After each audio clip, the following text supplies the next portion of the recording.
Mr. Speaker, to begin with, I would like to just probably highlight some of the developments that happen in our foreshores, which necessitates the leases and licenses that are issued to it.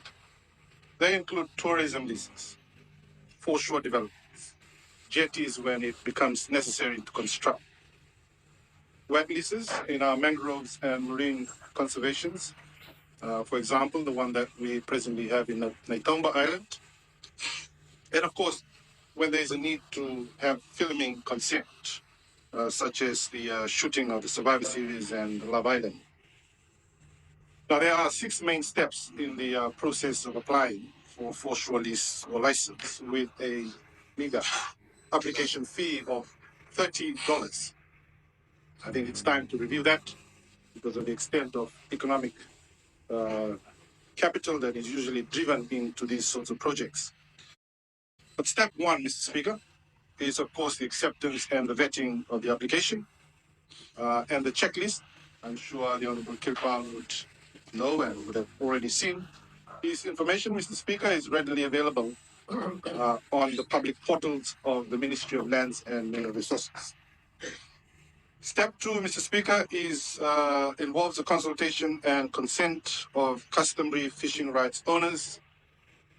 This is a responsibility of the applicant to ensure that they go out and obtain the necessary waiver and those who enjoy the fishing rights over the foreshore that they have applied for.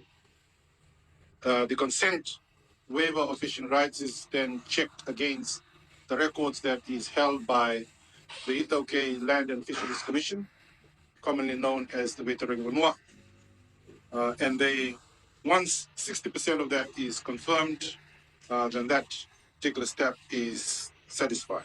Step number 3, Mr. Speaker, is that the applicant for this foreshore development is required to submit a determination screening of environment impact assessment for the development from the Department of Environment.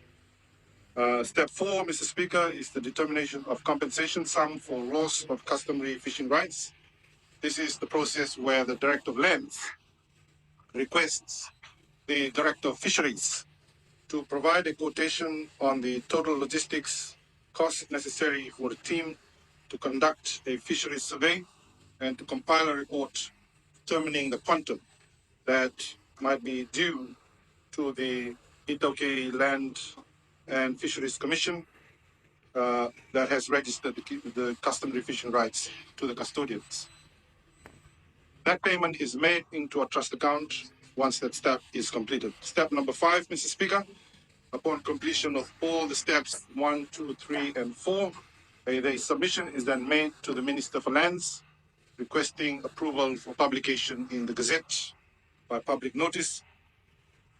To publish a public notice as mandated under Section 21(2) of the State Lands Act. A second publication in the Government Gazette is followed by a 30 days objection period where members of the public, and this provides the check and balance within the system, they are invited to submit objections to the office of the Minister for Lands, should they wish to do so.